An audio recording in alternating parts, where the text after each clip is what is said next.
আচ্ছা, আমরা ক্লাস শুরু করছি। তাহলে ক্লাস শুরু করার আগে একটু চুপ করে বসো, আর সেই ওম মন্ত্র উচ্চারণের দ্বারা আমরা ক্লাস শুরু করছি। আমি বলছি, তারপর তোমরা সেটাকে রিপিট করো। শুনতে পাচ্ছ তো তোমরা? ও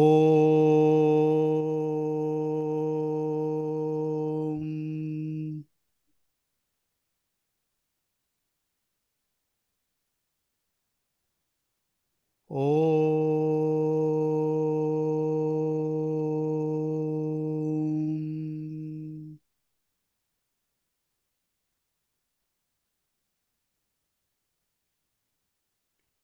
ও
মহারাজ, মহারাজ, কিছু শোনা কিছু যাচ্ছে। শোনা যাচ্ছে।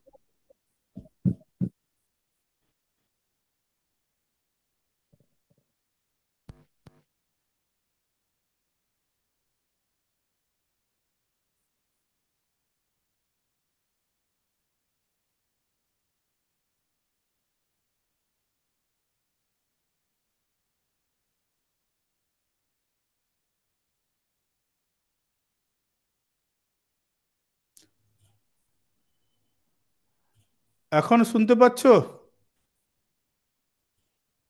হ্যালো। ঠিক। হ্যাঁ ঠিক মহারাজ, আছে। শোনা। হুম, ঠিক আছে। মহারাজ, শোনা যাচ্ছে। হ্যাঁ। তো ও, অনেক আগে। আচ্ছা, এই চরিত্র তৈরি করতে গেলে প্রথমে কি, এখানে মনের একটা বড় ভূমিকা আছে। মনকে জয় করা বা মনঃসংযম খুব গুরুত্বপূর্ণ বিষয়। গৌতম বুদ্ধের নাম শুনেছো? যে বৌদ্ধ ধর্ম, যার মানে যেখানে গৌতম বুদ্ধের থেকে শুরু হয়েছিল, সারা পৃথিবীতে এখন বৌদ্ধ ধর্মাবলম্বী অনেকেই আছেন। সেই গৌতম বুদ্ধের একটা সুন্দর কথা আছে। কি কথা, এগুলো লিখে নেবে। A man who conquers himself is greater than one who conquers a thousand men in battle. বলছেন যে কোনো এক ব্যক্তি যদি খুব বড় যোদ্ধা হয়, আগেকার দিনে তো সেই ঢাল তরোয়াল নিয়ে যুদ্ধ হতো, এখনকার দিনে তো একটা বোম ফেলে দিলে 100 জন, 1000 জন বা লাখ লাখ লোক মারা যেতে পারে। আগেকার দিনে তো সবাই ঢাল তরোয়াল নিয়ে যুদ্ধ করতে হতো। সেই জন্য বড় বড় যোদ্ধা কি 100 জন, 200 জনকে হয়তো যুদ্ধক্ষেত্রে হয়তো হত্যা করেছে। ওই জন্য বলছে, বুদ্ধ বলছেন, যদি এরকম কোনো বড় যোদ্ধা হয়, ধর খুব বড় যোদ্ধা, সে হচ্ছে গিয়ে যুদ্ধেতে কি করেছে না, 1000 লোককে হয়তো সে পরাজিত করেছে বা 1000 লোককে বশীভূত করেছে নিজে দ্বারা। তাহলে সেই যে যোদ্ধার থেকে যে ব্যক্তি নিজেকে হচ্ছে গিয়ে জয় করেছে, নিজেকে জয় করা মানে কি, যে নিজের মনকে হচ্ছে গিয়ে জয় করতে পেরেছে, যে মানুষের মন তার নিজের হচ্ছে গিয়ে বসে আছে, তিনি হচ্ছে গিয়ে তার থেকে অনেক মহান। ঠিক আছে। সেই ব্যক্তি হচ্ছে গিয়ে গৌতম বুদ্ধর জীবন দেখো কি করেছেন, সেই মনকে সংযম করে নির্বাণ অবস্থা লাভ করেছেন। মানুষের জীবনে যে চরম অবস্থা ঈশ্বর লাভ, তার জন্য দেখো সারা পৃথিবীর যুগের পর যুগ, আজ 2500 বছর হয়ে গেল, কত মানুষ তার হচ্ছে গিয়ে ধর্ম গ্রহণ করছে, তার কথা শুনে যাচ্ছে, তার উপদেশ শুনে যাচ্ছে। গীতাতেও একটা ভালো কথা আছে। এখানে দেখো বলছে, গীতা, ভগবত গীতা, আগেও আমরা বলেছিলাম যে ভারতীয় ধর্মগ্রন্থে এক বিশেষ স্থান অধিকার করেছে। মহাভারতের অন্তর্গত ভগবত শ্রীমদ্ ভগবত গীতা ব্যাসদেব লিখেছিলেন। অর্জুনকে যুদ্ধক্ষেত্রে, অর্জুনকে ভগবান কৃষ্ণ যুদ্ধক্ষেত্রে যে উপদেশগুলো দিয়েছিল মহাভারতে যুদ্ধ শুরু করার আগে, সেগুলো শ্রীমদ্ ভগবত গীতা নামে পরিচিত। 18টা অধ্যায় আছে। সেই ভগবত গীতার 6ষ্ঠ অধ্যায়ের 5 নম্বর শ্লোকে একটা কথা আছে সুন্দর। আত্মৈব হ্যাত্মনো বন্ধুরাত্মৈব রিপুরাত্মনঃ। আত্মা মানে কি এখানে মন। বলছে আত্মা এব হি আত্মনো বন্ধুঃ। তারপরে কি বলছে, আত্মৈব রিপুহু আত্মনঃ। কি বলছে, সংযত মনই হচ্ছে গিয়ে আমাদের বন্ধু, আর রিপুর আত্মন আর অসংযত মনই হচ্ছে কি আমাদের শত্রু। এইটার অর্থ। ঠিক আছে। মনকে যদি বসে থাকা যায়, সেই মন দ্বারা তুমি জীবনে যা কিছু অর্জন করতে চাও তাই করতে পারবে। আর যে মানুষ নিজের মনকে সংযম করতে পারেনি, তার জীবনটা হচ্ছে গিয়ে অশান্তিতে, তার জীবনে সে কিছুই হচ্ছে গিয়ে অর্জন করতে পারবে না। ঠিক আছে। অতএব মনঃসংযম করাটা খুব হচ্ছে গুরুত্বপূর্ণ। অতএব মনঃসংযমের উপরেই তোমার চরিত্র নির্মাণ। আর চরিত্র থাকলে হচ্ছে কি তুমি জীবনে সব কিছুকে অর্জন করতে পারবে। আর সেই জন্য মনঃসংযম। ঠিক আছে। আর কিছু, এই দেখো আর একটা ভালো সুন্দর এইগুলো কোটেশন। এটা চাইনিজ মনে হয় প্রোভার্ব, চাইনিজ। কার বলা এটা বলেছেন? Chinese Lao Tzu. ঠিক আছে, কি বলছেন দেখো, প্রথম লাইনটা কি আছে, watch your thoughts, they become your words. আমি মিনিংটা পরে বলছি। Watch your words, they become your actions. Watch your actions, they become your habit. Watch your habits, they become your character. Watch your character, it becomes your destination. তাহলে কি শুরুটা কোথা থেকে করেছিলাম? এই থটের সঙ্গে দেখো তোমার ডেস্টিনি, ডেস্টিনি মানে ভাগ্য, গোল বা লক্ষ্য। তাহলে কোথায় এই দেখো তোমার চিন্তার সঙ্গে লক্ষ্য বা গোল সঙ্গে কি সম্পর্ক দেখো। বলছে নিজের চিন্তাগুলোকে তুমি হচ্ছে লক্ষ্য করো, তাতে সংযত করো। চিন্তাই তো আমাদের ভাষার মধ্যে তো প্রকাশ পায়। বলছে watch your thoughts, they become your words. দেখবে আমরা যখনই কোনো কিছু কথা বলি তার আগে সেই কথাগুলো মনের মধ্যেই চিন্তারূপে আসে। অতএব কাউকে কিছু বলার আগে আমরা যখন অনেক সময় অনেক কিছু বলি না, ভেবে কথা বলতে হয়। মনকে হচ্ছে কি সংযম করতে হয়। অসংযম যদি মন থাকে, রেগে গিয়ে আমরা দুটো কথা বলে দিলাম, দেখবে কথার কত শক্তি। মানে কথার দ্বারাই হচ্ছে গিয়ে মানুষের সঙ্গে সম্পর্ক তৈরি হয়, আবার কথার দ্বারা মানুষ শত্রুতেও পরিণত হয়ে যায়, আবার কথার দ্বারা বিশ্বযুদ্ধও বেঁধে যায়। হিটলার দ্বিতীয় বিশ্বযুদ্ধ, এই যে জার্মানরা নাৎসি বাহিনী তৈরি করেছিল, যে হিটলার হিটলার তার দেশের মানুষকে এমনভাবে কথার দ্বারা প্ররোচিত উদ্বুদ্ধ করেছিল, সারা নাৎসি মানে জার্মানরা সারা পৃথিবীর বিরুদ্ধে যুদ্ধ করতে বিশ্বযুদ্ধে বেঁধে গেল। কথার এমন শক্তি। আবার স্বামীজির মধ্যে দেখো তার কথার এমন শব্দ শক্তি যে সারা পৃথিবীর মানুষের, সেই 1893 সালে যখন আমেরিকাতে গেল, হিন্দু ধর্ম শ্রেষ্ঠত্ব প্রতিপাদন করলো সেই কথার মাধ্যমে তো, ভাষা। অতএব শব্দের একটা হচ্ছে কথার খুব শক্তি আছে। মানে তার দ্বারা হচ্ছে কি অনেক ভালো কাজও হতে পারে, তার দ্বারা অনেক খারাপও কাজ হতে পারে। অতএব সেই জন্য শব্দকে আমাদের বাক সংযম করা দরকার। বাক সংযম ওই জন্য আমাদের বলে যোগস্য প্রথমং দ্বারং বাং নিরোধ। আমরা যখন সাধু জীবনে এসেছি, গুরুর কাছে যখন দীক্ষা মন্ত্র নিয়েছি, গুরু আমাদেরকে বলেছে যে যোগস্য মানে যোগ করার জন্য, সাধন ভজন করার জন্য, যোগস্ব প্রথমং দ্বারং বাং নিরোধ। যোগের প্রথম সোপান হলো বাক সংযম। বাক যদি সংযম না করতে পারি তাহলে আমাদের শরীরের অনেক শক্তি চলে যায়, যোগ হবে না। যোগ মানে কি? জীবনে কিছু হচ্ছে কি যেটাকে লাভ করা, সে যোগ মানে হচ্ছে কি শুধু ওই চোখ বন্ধ করে দিয়ে প্রাণায়াম টানায়াম করা বা হচ্ছে কি ধ্যান করা তা নয়। যোগ মানে হচ্ছে কি যেটা আমাদের অভীষ্ট বস্তু প্রাপ্তি করতে, যে যেটা করতে চাও। অতএব আমরা দেখবে সারাদিন কত হচ্ছে কি আজে বাজে কথা বলি, যেটার কোনো হচ্ছে ভ্যালু নেই। পরনিন্দা পরচর্চা করছি, তারপরে হচ্ছে গিয়ে অনেক কি বলে গালিগালাজ করছি, মানে অনেক হচ্ছে গিয়ে লুজ টক করছি। মানে সারাদিনে আমরা প্রয়োজনীয় কথা হচ্ছে খুব কম বলি, বেশিরভাগ সব অপ্রয়োজনীয়।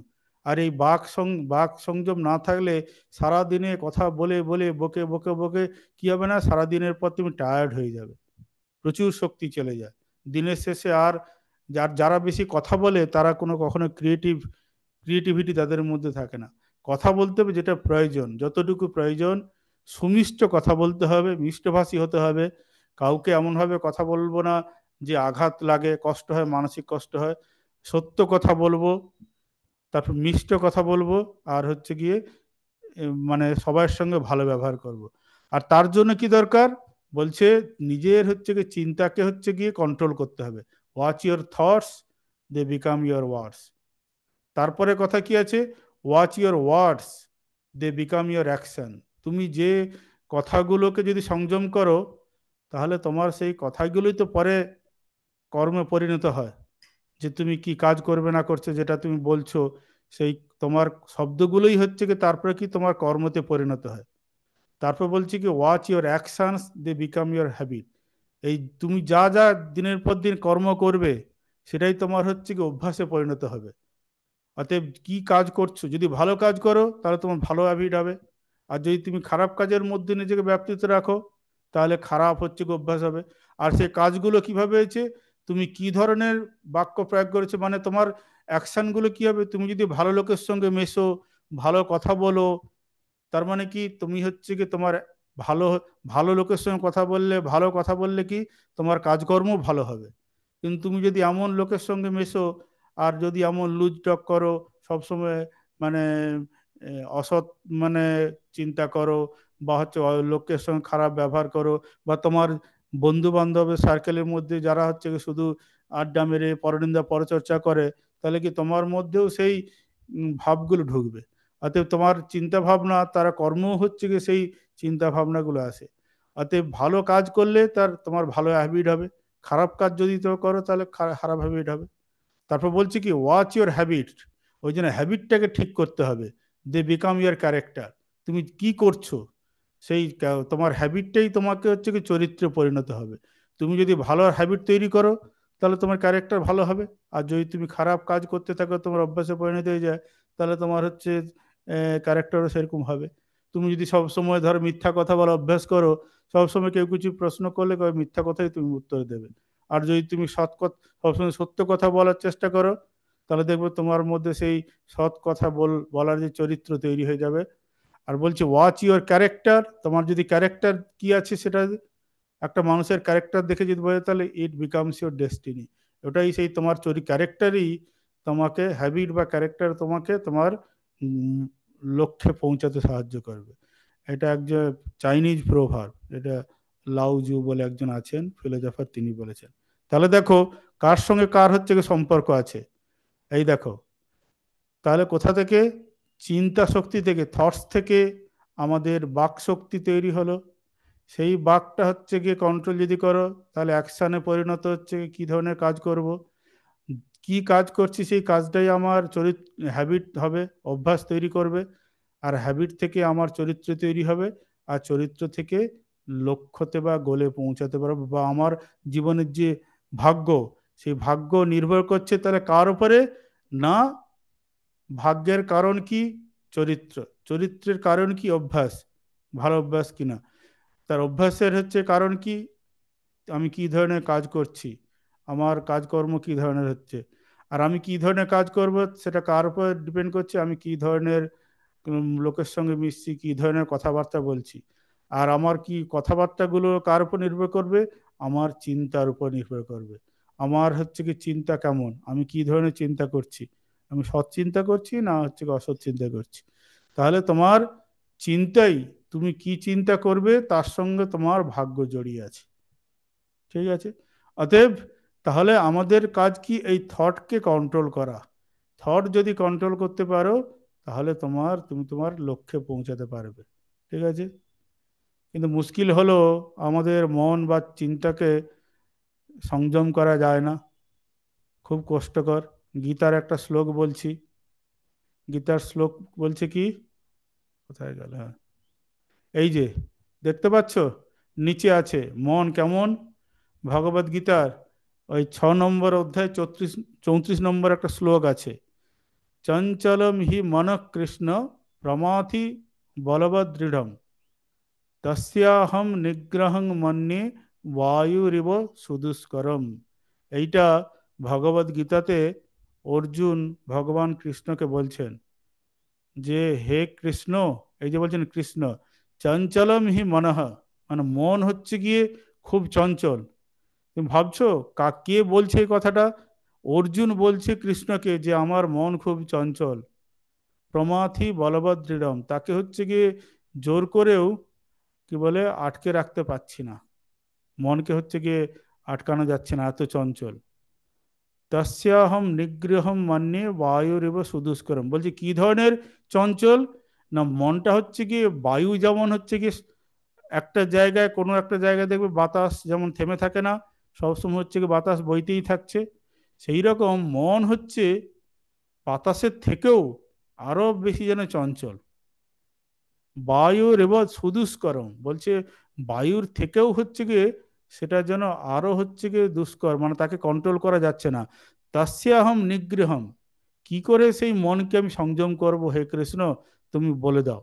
এই রকম চঞ্চল মন, যেটা বায়ুর থেকেও হচ্ছে কি আরো মানে চঞ্চল, বায়ুর মতো হচ্ছে কোনো সময় এক মুহূর্তের জন্য হচ্ছে কি দেখবে আমরা চুপ করে বসে আছি, মনের মধ্যে কত চিন্তা স্রোত বয়ে যাচ্ছে সারাদিনে। রিসার্চ করে বলছে যে সারাদিনে নাকি আমাদের কত সেকেন্ড আছে, 24 ঘন্টা ইন্টু 60 ইন্টু হচ্ছে কি 60 করো, এক এক ঘন্টা হচ্ছে গিয়ে 60 মিনিট আছে, 1 মিনিট মানে হচ্ছে 60 সেকেন্ড, তাহলে 60 মিনিট মানে 1 ঘন্টা, তাহলে 1 ঘন্টা ইকুয়ালস টু কত সেকেন্ড, মানে 3600 সেকেন্ড। 60 × 60, ঠিক আছে, 60 সেকেন্ডে 1 মিনিট, আবার আর 1 ঘন্টা মানে হচ্ছে কত হলো 60 মিনিট, তাহলে 60 × 60, 3600 সেকেন্ড। আর তারপর দিনে 24 ঘন্টা আছে, তাহলে 3600 × 24 দিয়ে গুণ করো, প্রায় মনে হয় 72,000 সেকেন্ডস এরকম আছে অ্যাপ্রক্সিমেটলি। আর আমাদের মন কি বলছে, রিসার্চ করে জানা গেছে আমাদের মনে সারাদিনে প্রায় হচ্ছে গিয়ে 60,000-এর উপরে কি বলে থট, চিন্তার হচ্ছে গিয়ে স্রোত চলছে, এত হচ্ছে গিয়ে থট আমাদের মনে সারাদিনে উৎপন্ন হয়। তাহলে বুঝতে পারছো যে মনের মধ্যে হচ্ছে কত না 64 মানে 62 থেকে 64 হাজার এরকম থট হচ্ছে গিয়ে আমাদের মনের মধ্যে উদয় হয়, চিন্তা, এত হচ্ছে কি থট। কারণ আমরা দিনে 6 থেকে 8 ঘন্টা হচ্ছে ঘুমিয়ে কাটিয়ে দিই, তাহলে বাকি অনেক ঘন্টা চলে যাচ্ছে, বাকি তাহলে ভাবা প্রত্যেক সেকেন্ডে একটা করে অ্যাটলিস্ট হচ্ছে কি থট আমাদের মনের উপর দিয়ে পাস করে যাচ্ছে। ঘড়ি কাটা টিক করে সরে গেল, একটা থট চলে গেল, একটা শট টিক করলো, আবার একটা থট চলে গেল। তাহলে এইরকম হচ্ছে কি মন বায়ুর থেকেও আরো দুষ্কর। তাকে তাহলে নিগ্রহ করব কি করে, ভগবানকে শ্রীকৃষ্ণকে জিজ্ঞাসা করছেন অর্জুন। আর সেই অর্জুন কিনা তার মন ভাবো, তিনি হচ্ছে প্রশ্ন করছে, তার মন অত চঞ্চল। যিনি হচ্ছে সেই দ্রোণাচার্যের পরীক্ষা মনে আছে, দ্রোণাচার্য সেই গাছে একটা পাখি রেখে তার শিষ্যদের পরীক্ষা করছেন, বলছে আচ্ছা তুমি তীর আর ধনুক নাও, আর ওই দূরে যে হচ্ছে গাছ দেখতে পাচ্ছ, গাছের ডালে একটা পাখি আছে, তাতে মনকে স্থির করো। তারপর একে একে জিজ্ঞাসা করছে, দুর্যোধনকে জিজ্ঞাসা তুমি কি দেখতে পাচ্ছ, এই যুধিষ্ঠিরকে জিজ্ঞাসা করলো প্রথমে, যদি বললে আমি চোখ পাখিকে দেখতে পাচ্ছি। দুর্যোধনকে ডাকলো তুমি কি দেখছো, না পাখি দেখছি, গাছ দেখছি, আকাশ দেখছি, ঠিক আছে। তারপর এরকম সবাই উত্তর দিচ্ছে। তারপর অর্জুনকে ডাকলো, অর্জুনকে বলছে তুমি তীর ছুড়বে না, তুমি তীর ধনুক নিয়ে ওই দৃষ্টিটাকে একদম পাখির দিকে নিবদ্ধ করো। তারপরে করার পর বলছে হ্যাঁ, তখন জিজ্ঞাসা তুমি কি দেখছো অর্জুন, বলছে আমি পাখির চোখ ছাড়া আর কিছুই দেখছি না। বলছে ঠিক আছে, তুমি তাহলে এবারে তীর নিক্ষেপ করো, ঠিক আছে। সেই অর্জুন যখন সেই বিরাট রাজার দেশে যখন সেই একে উম, সেই রাজসভায় যখন